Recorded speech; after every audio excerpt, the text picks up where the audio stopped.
Hey everybody, this is Denise and Karen again with Secrets and Lies Behind Closed Doors. I'm really happy that you are watching. Today, we are talking about how did I attract that ass? And we're not talking our own booties, right? Bottom line is I am Karen with Honest Intimacy. I am a relationship coach and I help women that are in dysfunctional relationships and women that are not really pleased with their sex life. And you can reach me at www.honestintimacy.com. And Denise? Good morning, good night, good evening, wherever you are in the world. Welcome to another video with Karen and I in Secrets and Lies Behind Closed Doors. And this is where we help you figure out or have some clarity around your relationships, whether that was past relationships or current relationships, because with Karen and I, you get both ends of the spectrum. My name is Denise Dominguez, and I help strong women coming out of toxic partnerships move past frustration, doubt, and fear to confidently move into new and healthy relationships. And in this video, we are going to share with you and give you the pieces of the puzzle, put the pieces of the puzzle together for you, how you attracted that ass. And I'm so excited to be here and talk about this topic because prior to Karen hitting record, I was like, we could talk about this forever. So I'm excited to be here with everybody. So here's the question. When you are in a relationship, whether it be dating and you now have established a regular dating relationship with this person and or you got married to them, okay, or whatever, and now you're like, how the hell did I attract this ass, right? So a lot of women ask that very question. And to be honest, when I hear women asking that question, the first place I go to is where was their self-esteem when they attracted him and or when they started going out with him. What do you think of, Denise? Absolutely. Self-esteem, like we were saying, the self-worth, the self-confidence, all of that plays a huge role into why we attracted this person. And you know, Karen, before we get deeper into those levels, why don't we share with them, there's always red flags to these asses. Always, every time. And the red flags are always the same. So it's different people, but the red flags are always the same. I know for me, and I know, Karen, you're probably going to agree with this 100%, but when I attracted my ass, okay, who is a previous ass, there was red flags that I ignored. That's number one. We ignore the red flags and we make excuses for those things that maybe the red flags were ignoring. And then some of them like, and then we go and make excuses. Oh, maybe he had a bad day or blah, blah, blah, blah, blah. Or we buy into his excuses. And so we go along with those excuses. So I think that's like one of the biggest things, right? Is the red flags are always there. Sure. So let's talk about some red flags. Like for me, one red flag would be that they treat other people like restaurant people or people at the park, people that you meet, like even business associates, better than he treats you. And you start to notice that. And for some reason, you do make excuses for them. But yet what you do in your self-talk, a lot of women do, is they start wondering why they don't deserve to be treated a little bit kinder and maybe like you're a little bit more important. That's one. What's one for you? What can I do to get him to put his all eyes on me? What can I change? What can I wear? Right? What am I doing? Like you said, what am I going to do? What am I doing wrong? And how can I change that to be better to actually get his attention?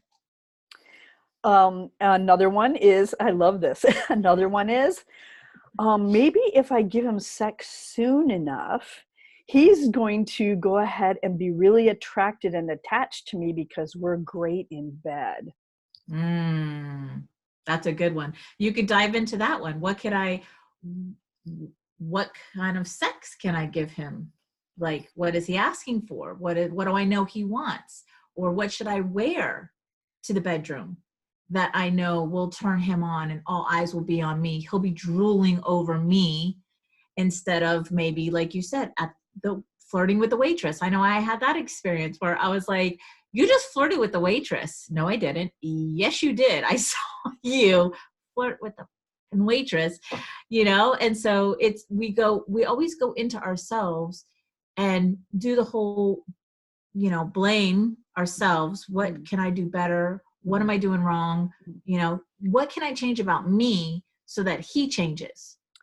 Do you know, I just recently was listening to something on a YouTube where it was actually a guy telling women how to sexually please them more to attract them and to get them to be like, wow. And I'm thinking to myself, is it just about sex? And why in the world would you be teaching women? Because here's the thing. I know women, my own clients, my own class, people that I've coached, some think that that's the way to his heart, and or they are completely throwing their own boundaries out the window in the bedroom because they're thinking that this will win him over. So let's make this clear for our audience, Karen. No doubt men are physical beings. Yes. That is correct without a shadow of a doubt. They are physical beings. So when they look at you, they're attracted to you because of your beauty, right? Mm-hmm.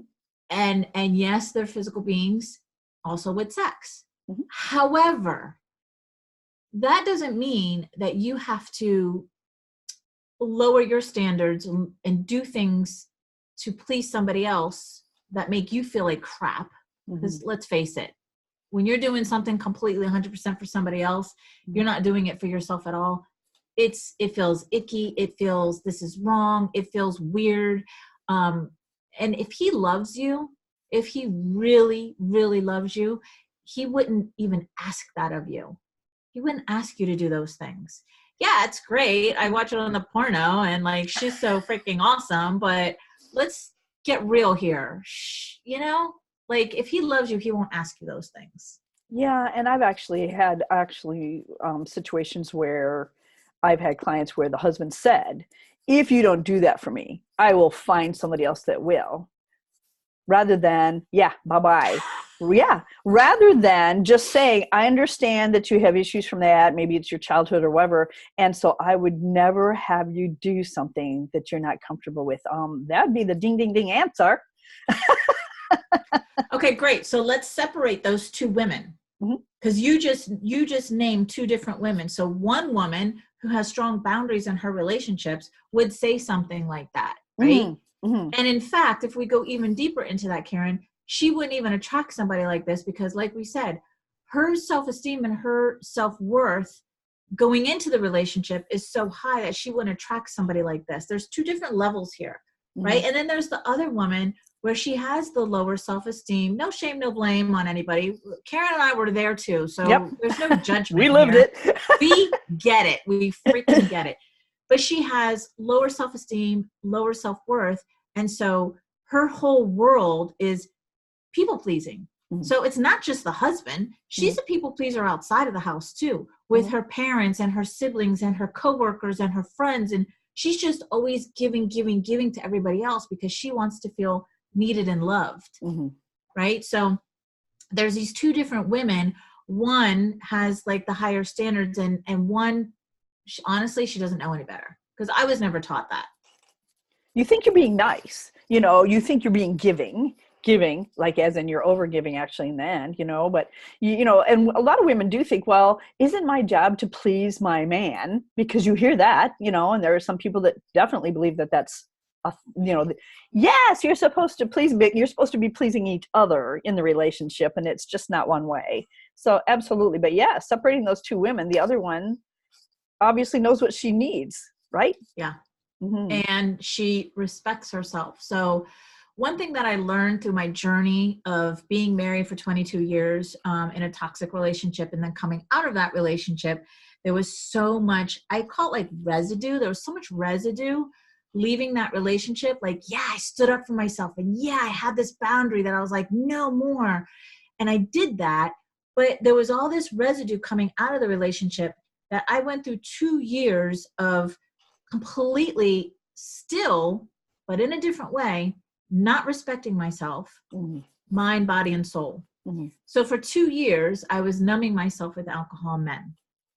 2 years, I was not facing my truth and not facing like the healing journey that I needed to go through. 22 years is a long freaking time to be in an abusive relationship.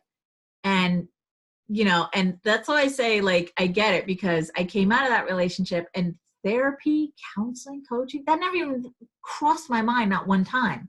I was like, out with the old, in with the new. Like, let's just move on with life, right? Let's go party. Yeah, let's go party. Exactly. I'm free to do whatever I want whenever I want. So I was traveling, which I never was able to do in my marriage. So that was exciting. I got to go to Colorado and California and back and forth to Florida.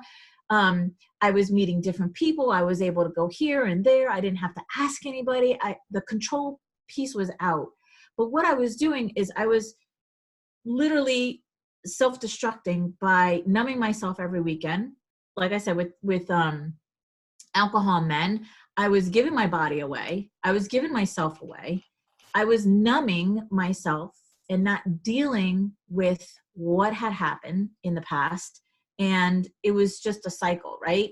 So I was living for the weekend, because the weekend was the numbing and that. And then once the weekend was over, I was going through just the motions of working a 9 to 5 and then getting to the weekend and just repeating the same cycle over and over again. And so in the dating scene, this is what brought this up when you said about the dating, was I kept finding myself attracting the same ass, just in a different body. And you know what, when you're so busy, like I was thinking while you're describing what you were doing, you know, running to bars and doing all these other things, you know, you were in your headspace a ton, you know, and you really probably, as I didn't either, didn't spend a lot of time getting to know myself anymore, you know, at all. So I had lost myself in the relationship. And then I started just whatever, looking for others, etc. I didn't take the time that it takes to understand who I truly was, especially authentically myself, because frankly, I think that you don't even know there is such a thing back when you're in those kinds of situations. Agreed? Yeah, absolutely. That's such a great point, because I know for me, I didn't even think of that. You know, I asked the question, okay, now that I'm not his wife anymore, and I'm not their mom, because my kids were grown, they were in their, you know, late teens at the time, getting into their 20s. So like, I don't have little kids anymore. I'm not trucking them to school. So I'm not his wife and I'm not their mom anymore. Now I'm single in my 40s. Who am I? And my whole, like you said, my whole identity was wrapped up in being his wife, pleasing him, trying to make the marriage work. My whole identity was, I was Sam and Tony's mom. I wasn't Denise Dominguez. I was Sam and Tony's mom first, or I was, you know, his wife first. That was how I introduced myself. I never said I'm Denise Dominguez. I never had my own identity. Totally lost my identity in that relationship. And so now that identity is gone, so now who am I? And this is big. I think when we get to that age, we all ask that question, like, who am I now? Yeah. You know, going through this transition in life. Yep. You know, another thing that, you know, just came to mind when you were discussing that was like, when you're dating or doing whatever and you don't know yourself, you end up doing things that really, to be honest, you're doing it to please him, the ass, or you're doing it because you truly don't know yourself enough. So you end up faking and or pleasing him by being, oh yeah, you in other words, you might have your own life and your own lifestyle, but you merge with his life and his lifestyle in order to again gain the guy, or again to win him over. And what happens is you start blending codependently, if you know, for those that need to know that word, codependently, as in you become part of that other person. You don't remain your own individual self in the midst of the relationship. And so then what happens is all of a sudden you despise sports, and all of a sudden you're sitting there eating popcorn and, you know, getting off of the couch and go, yeah, you know, in football when he's watching football. But meanwhile, you despise it internally, but you don't let him know that. And so then you say you get married to this person, you know, and now he's with the belief system that you've actually love sports and that you love to do that. And then you come into your own, and now that's all he does. and you can't stand it because you've come into your own. And now it's like, you don't even want to hear the game on TV. You surely don't understand him wanting to go to a friend's house and watch the game and be gone from you all the time. So see, the thing is, you weren't true and honest with yourself from the get-go. Absolutely. That's so, so important. And, like I said, a lot of us, I know for me, I didn't even know what did that even mean? Right. To be honest with myself or get to know myself, who I am, reconnect with myself. I had no clue until, obviously I now do it, but at the time I had no clue of any of this. So let's go over a little bit of, let's share with them, Karen, a little bit of the red flags. So if your clients are now dating, so now how do I attract? Okay, I attracted the ass. I don't want to do that again. But let's give them some clarity on how not to do that again. Yeah, and to be honest, we kind of dropped the ball a little bit on identifying some other red flags. So let's identify those and then go into how to not do it. So another red flag for me is, and you would understand this a ton, Denise, is when they only talk about themselves. That's and such a huge. Yeah.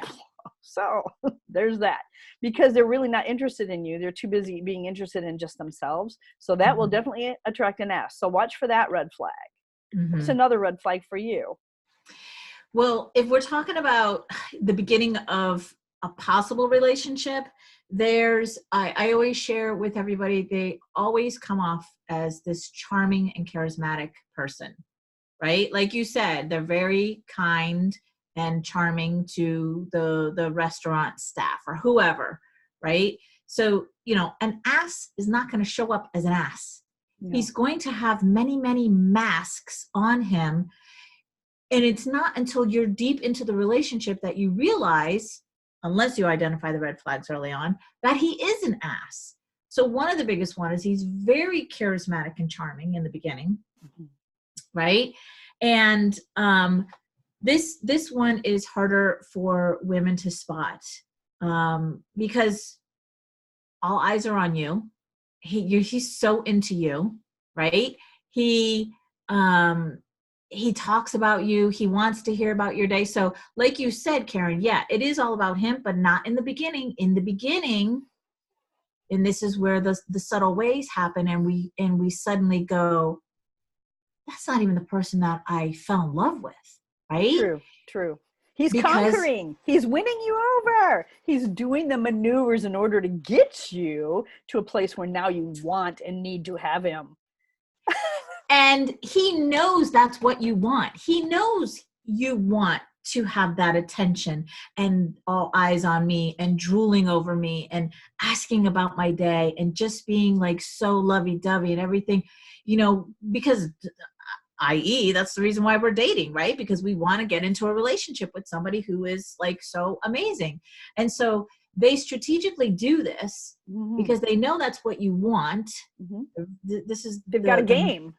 This is the master manipulation that they do, right? And so you fall for it because you're blindsided. And that's one of the reasons why we're doing this today, is to take the blinders off and to show you these red flags early on. Yeah. So the charming and the charismatic, very much into you in the beginning. All eyes are on you, drooling over you. Every woman wants that. I mean, you're lying if you don't say that, because it's true. We want somebody to dote on us and to adore us, but in a healthy way. Yeah, the knight in shining armor. We're hoping that he's going to be the knight in shining armor. Well, another thing that I recognize is the women that actually look at the guy's potential, and they're not looking at who he is in the big picture. And the potential can about annihilate you, and that will get you an ass for sure if you're only looking at who he could be and that little teeny spot in his heart that you fell in love with so much. But there's so many other things that you're ignoring because you want to believe you can change him. Yeah we could talk about that forever. Can't change anybody but yourself. Let's just say that right up front. Can't change anybody but yourself. Hello. Yeah. So Not with even your those kids. said, if you have any more red flags, let me know. Otherwise, we will go into the question you had asked just before then. Okay, so one more red flag. Okay. You and him will have a lot of chemistry. So Oh. one thing that I learned early on in the world that I'm in now, personal growth, is that if you are that like lusty and all like, and he is to you, run, girl. Yeah. Run the other way. That'll get you Pandora's box. Run. I know for me, I was very, very attracted to the bad boy look, the bad boy attitude, the macho-ness. And that's what I had for 22 years. I totally had the bad boy. And it was very attractive. And I can say, like, throughout our 22 years, and even after we broke up, we had very passionate sex. Like, it was very, like, I even wrote a letter to myself after we broke up. So we had like our, everybody has their one last time, we're breaking up and let's, one more time for old time's sake. Okay. Sounds great. So I had already moved out. I was already planning to come here to North Carolina from Florida. And so we were living separate. We knew that we were separating and breaking up for good. And it was our daughter's graduation from high school. And so he dropped off our son and my daughter was somewhere, I don't remember. And so we went back and we went and had like one last night of passion. And I remember writing down the next day, like, how can that be so good, but we're so bad for each other? In that department we just mesh and it's so good. But in life and in a relationship, it's so like oil and water. We just don't mix together. We're so toxic together. So that's another one, is that extreme chemistry and passion is another red flag. And people might say, well, wait a minute, Denise and Karen, don't you want to have chemistry and passion? You do, but it's a buildup. It's not like straight off the top, straight in the beginning, right? My relationship with Ray now, yes, I was attracted to him when we first met, but it wasn't like, come here, right? That was a buildup. And the buildup was because of all of the amazing things that he does and says to me, right? All of the kind, beautiful things, like the flowers all the time, random, not because he's apologizing or not because it's once a year on my birthday. No, random things, he vacuums. Ah! Yeah, for real. My robot thing vacuums.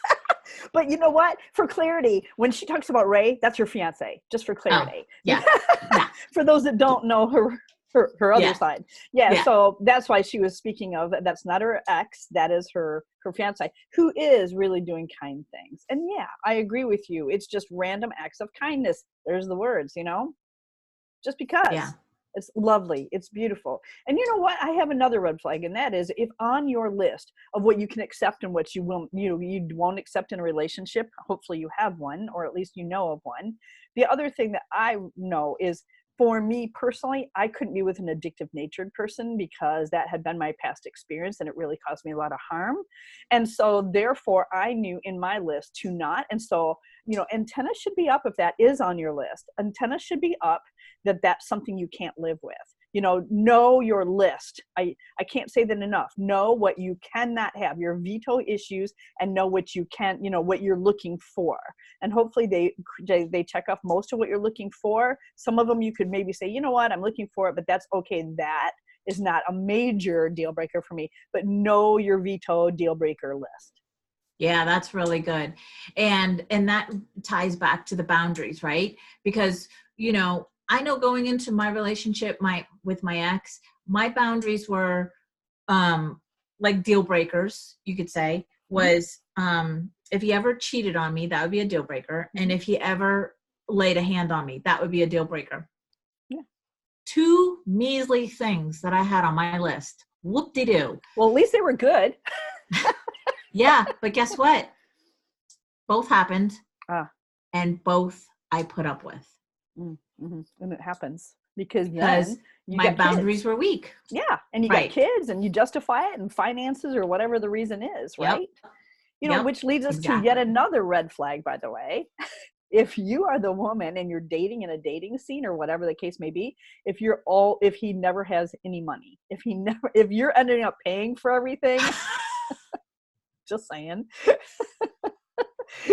you might question if he really has a job or what's going on, right?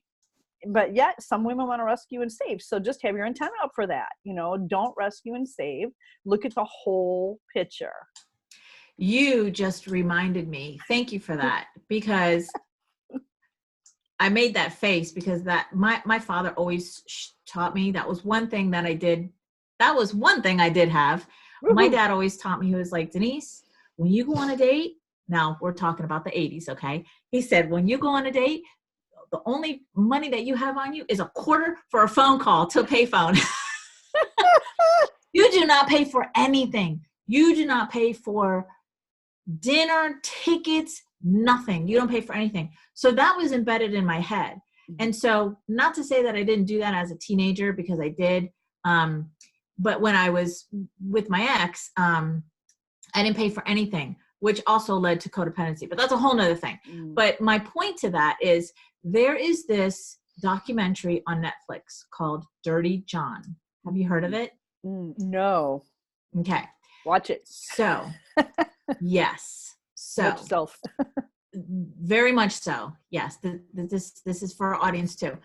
Dirty John is about a woman highly successful in interior design out in California who attracted this man. So what made me think of this was when you said about the money. Mm-hmm. He pretended that he was a doctor, anesthesiologist, something like that. And so he showed up in the scrubs. So, of course, on a date, when your date shows up in scrubs, you're going to kind of believe, right? And long story short, I want you to watch the documentary. But so she's a highly successful woman with tons of money. Like, money was not an issue for her. Here she is attracting this man, by the way, was her third or fourth marriage, who didn't have a pot to piss in or a window to throw it out of.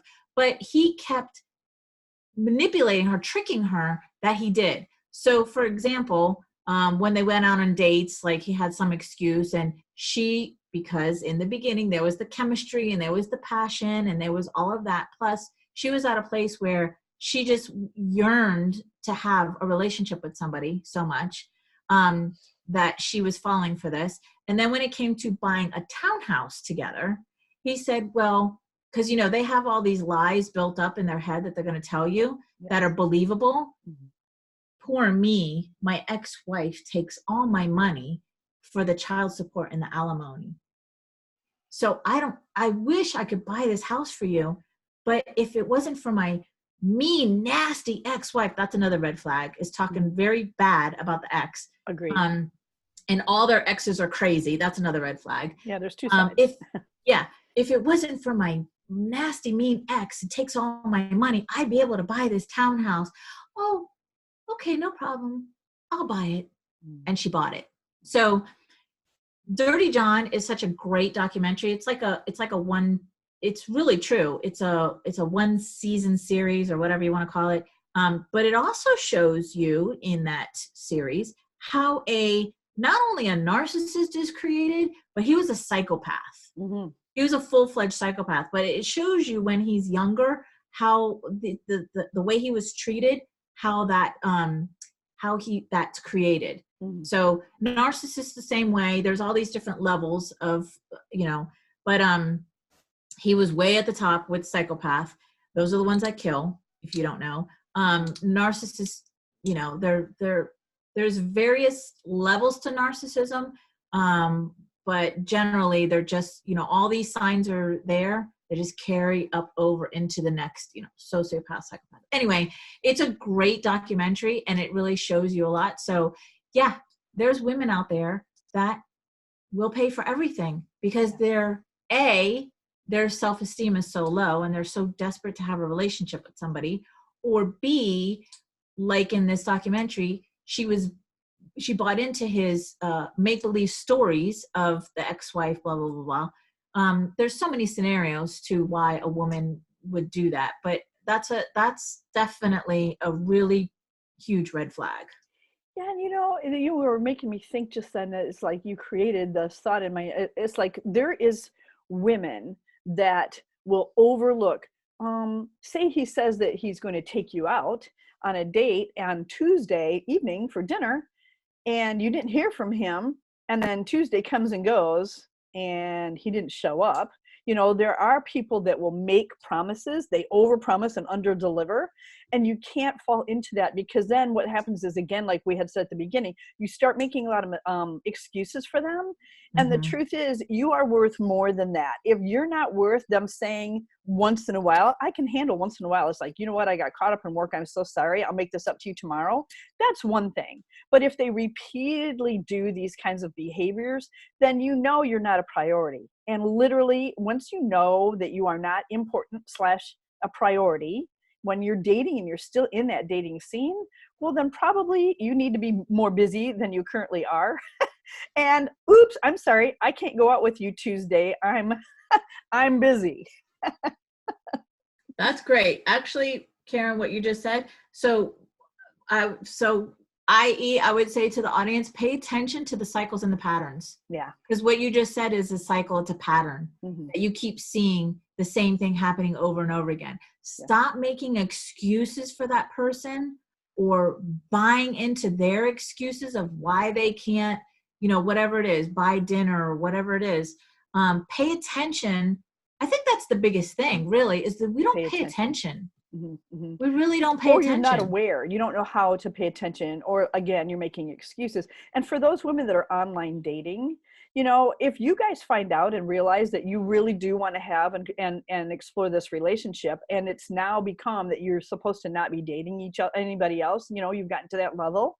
If you ever go trolling on there or whatever, you have a friend that's on there too, and she's like, she still sees him, my suspicion is he's still window shopping. So guard yourself. Just guard yourself. See what the relationship's doing, but guard yourself. And if you have to, you might eventually want to ask him. It's like, can you tell me, because we both agreed we weren't going to be on this anymore. I had a friend that noticed, are you still on? And just see what they have to say, because really, if they're still window shopping, something's up. Yeah. They're not into you. Hello. Yeah. Because it's like us, when we go shopping, we stop when we find the perfect dress or the perfect pair of shoes or the perfect whatever we're looking for. We stop shopping. Yeah. But if it's like, it's really nice, but we keep shopping. There's something better. Same thing. Absolutely. And the thing is, it's like when a woman actually feels like she's important to the guy or whatever, all those things should be set to rest anyway. You should feel comfortable that you can trust. And which leads us to another red flag. If you find you cannot trust this person for one reason or another, please be careful, because trust is what is really most of your relationship connection, if not all. Yeah. So what do you do? What do you do when you find out that you're with an ass, or when you find out that the person you're dating might be an ass? How do you protect yourself? What do you do? Leave. We're done. Bye. Cut it off. Cut it off as soon as possible. I think that question is great. And we can address that in the different levels. So if we're talking about dating and you realize that he's an ass, then that would be my answer. Leave. If you're married and invested, right? Like I was, like you were invested. Ultimately, that is going to be your final, it has to be your final decision. But there's a lot of things that need to be done before you actually take that step. That is a huge step. Internally, you have to be ready for that. Financially, you have to be ready for that. Emotionally, like all of those aspects, legally, you have. Yeah, everything. You have to be ready for that. So it's a whole nother realm when we're talking about even without the kids, even just married. But then if you're married and kids, it's all these different levels. But if you're just dating, bye, Felicia. Yeah, and it has to really be, and you just, doesn't mean you have to be mean about it. You just need to just be busy, or just for some reason just let it down. Maybe have, if you're the kind of relationship where you could talk openly, just say, you know what, I have discovered there are some things that I really need to have in a relationship, and it's just not working. And just be honest, right? Be honest with yourself and Hmm. honor your boundaries that you have with yourself. That's the biggest thing. When Karen and I talk about these outside relationships, it's all first in here with you. Honor yourself. Honor the respect that you have for yourself. Honor your self-worth, your confidence, and your boundaries, because we all have boundaries, right? Whether we know it or not, we all have boundaries, right? Yeah. So it's really about honoring your own boundaries, because if you break any of those things within yourself, well, game on for anybody else to do it. Yeah. So when you don't honor your own boundaries within yourself, nobody else is going to do it. They're going to step all over you. Yeah, and to clarify, the women that really don't know what boundaries really means, it's like boundaries is when you actually are saying, you put your big toe in the sand and you literally say, I won't be yelled at. There's one. I won't be yelled at. Now, that's not controlling the other person from yelling at you. That's controlling yourself and saying, I will not be in a relationship where somebody yells, and therefore, if the person yells at me, I will be leaving. That is something, see, because a lot of people do get confused, and a little bit they meld together with what is boundaries, and then, but yet they still try to hook and loop in their partner, or, like, well, I need to tell him he needs to stop yelling at me. Well, you can say that one or two times, but in the end, it's your boundary. He can yell all he wants. Maybe he'll find a partner that likes to yell back. Who cares? But yet at the same time, it's your boundary. You're the one that needs to establish that. Put that toe in the sand, draw the line, and say, that won't happen even if I have to leave. Mm-hmm. Yeah. Just because boundaries can be kind of like a smudgy thing where people are like, I don't know what really boundaries are. It's controlling yourself and your environment. It is not controlling the other person. Does that make sense? Yeah. And we can do a whole show on boundaries, because I think that's a really big topic for women to understand, like, what is a boundary? Like, let's get really down and dirty and clear on what a boundary is. Because like I said, when I went into my 22-year relationship, I had those two boundaries. I will not put up with somebody cheating on me, and I will not put up with somebody putting a hand on me. But like I said, guess what happened? So my boundaries were there, but they weren't strong, because those two things happened after I was married, after we had kids, and I was totally invested. I can't leave now, or I can't speak up now, right? Because, so I think that would be great. It's like really get Clear. in the boundaries. I think we should do one. Matter of fact, we'll do that soon, by the way, because I do think that is a really important one. And there is a lot of cloudiness on what a true boundary is. And I still deal with women that have been my clients, and they still will write me an email or something that they're like verifying, is this a boundary or not a boundary? And so I do think there's a lot of fuzziness with that. So absolutely, that we'll commit to that. So what are we going to tell these people, these women, these people that are watching this, what are we going to tell them about what happens if they are now seeing these red flags, and what can they do to not be involved with somebody in the future that does have red flags that they now have established are boundaries, or that they don't want in a relationship? How do you do that? You heal within. So everything in our outside world is a direct reflection of our inside world. So if we keep attracting these types of cycles and patterns, right? Mm-hmm. These types of people, these types of relationships, because Karen and I are talking about relationships with like a romantic relationship, but these could easily be family members, friends, co-workers, mm-hmm. friends, bosses. Mm-hmm. When you notice these cycles and patterns, it's time for you to realize, like, everything is a reflection. This is a reflection of me. What do I need to do to go deep inside of me to heal whatever's going on here, so that I stop this once and for all? So an example of that would be, like, for instance, you have friend, acquaintance, romantic interest, whatever it is, and say that they were raised, whoever it is, they were raised with they went to the, what is that word? The cotillion, and they actually, were raised with like a lot of like high expectations of how you behave in the social scene. Maybe their family was very much in the public, or, in the, in politics or something like that. And you have to behave a certain way.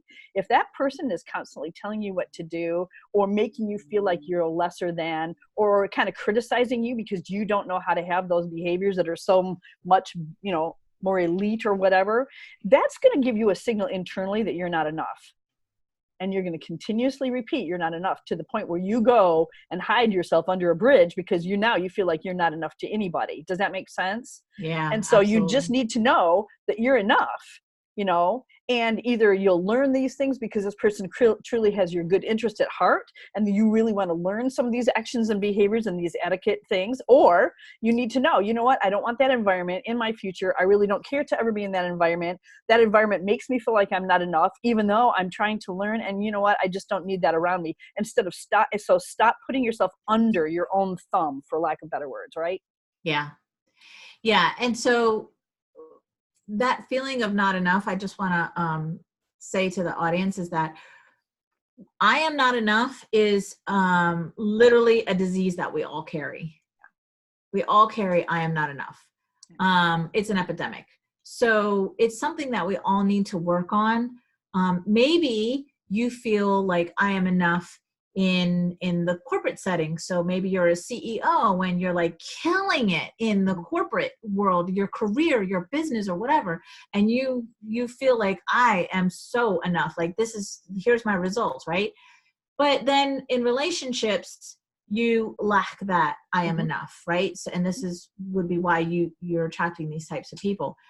Or flip that, maybe vice versa. Maybe you're killing it in the relationship, but in the business, I don't feel like I'm enough. Who am I? What credibility do I have? I don't feel like I'm enough to talk to people or hold a business meeting Manage or whatever. people. Yeah. Right. So there's these different areas in our life where we're killing it, and then we need some assistance and guidance. But overall, I am not enough is a disease that we all carry. Yeah. And so bottom line is, if you find yourself hooked in and put in these type of scenarios, and you start having you start depleting yourself, your own self-esteem, you start self-talking yourself down, no matter what relationship, again, friends, family, work, whatever it is, truly, truly, truly just have your radar up for that. Because then you have to wonder, do you have more work to do on yourself? Or do you need to remove yourself from the situation? Any and all of the above. Well, I always say, there's always work that needs to be done. There's always, the healing journey to me never ends. There's always layers that need, and I don't mean to say that like, oh crap, like I have that much work to do. I say it to I love it. Like, I love learning about myself. I love exploring and realizing like, oh, that's where that came from. Or like, today we were in the gym and my fiance Ray says something, and I went to go and say, well, I don't remember what, he's a control freak. I tell him, you're a control freak, because he's a Marine, and he just has, babe, you should do it this way. And I'm like, you're a control freak. And he's like, I'm not a control freak. I said, it's okay. It's just a reflection. Yep. Yep. It's just a reflection of me. Yep. So I feel like the healing journey never ends, but it's a beautiful thing. I don't want that to come across as like I said, oh my God, I have all this work to do. It's a beautiful thing to know yourself, to the core of who you really are. Karen and I have been doing this for years, and there's still stuff that we don't know. Yeah, no kidding. Yeah. That we still have to learn, whether that's about ourselves or about business or whatever, about the spiritual world or whatever. There's still more to learn. It's a never ending, learning. But the good news is you just keep going up. Yeah. And that's your journey. That's all of our journeys, to continue to level ourselves up. And there is no sitting by and just, eating popcorn and eating bonbons and watching the movies all the time. I mean, in life, it's not self-growth. It's not the journey of living, and it's not the journey of learning your own lessons, whatever they may be, gaining more wisdom, So did we cover pretty much how did I attract that ass? I hope so. If not, please let us know so that we can do another segment. We'll do a part 2. Yeah. If anything was lingering or we didn't cover everything, yeah. Sometimes we do go off on like, woo! Yeah. We It's all pertainable. Yeah, truly. And truly, it gives a lot of people, a lot of the women, insight into how we fall into the trap of attracting the ass, even when we don't know he's the ass at the beginning. And women, again, we touched on something, and I wanted to make sure you knew the guys do like to conquer. So they will do whatever it takes to win you over. But then once you get in that new vulnerable situation and you put yourself out there, you now believe, trust, and have opened up your heart, put yourself in that situation, that is a beautiful thing. But I personally do teach that you need to keep at least a 20% boundary anyway. I don't think that women should give 100%, because you always have to, there's going to be imperfections in any relationship, even if they're small ones. He leaves his freaking underwear on the doorknob every night, stuff like that just might like grate you and like, that's not an ass thing. That's just, he doesn't know how to pick up his darn underwear, but when it comes to doing things behind your back, when it comes to all these things that we've talked about today, those are things that you do need to set yourself up for and have the ability to literally say, I veto this issue. This is not going to happen. I can't live with that. And no to walk. Yeah. No to walk. Yeah, absolutely. Yeah. So there we go. So that's how did I attract that ass and what to watch for. So we hope you enjoyed this segment. Again, we'll be on next time. We'll either do a how did I attract that ass part 2, or we might do boundaries next, because I think we might. Yeah. Love it. Thanks again. I'm at honestintimacy.com. And Denise? DeniseDominguez.com. Yep. And that is Dominguez is Dominguez, correct? Yes. Ah, yes. Okay. Which will be changing soon. Which is good. For now. Oh, yeah, absolutely. Oh, wait. The last name is much harder, you guys. So do it while it's Dominguez. Well, the website won't be my last name. Okay. I'm going to change that completely. But yeah. Okay. Yeah. I wouldn't torture people like that. That's good. All right, girl. I love you. And thank you guys for watching. Yes. Thank you so much for being here and investing in you. Oh, bye.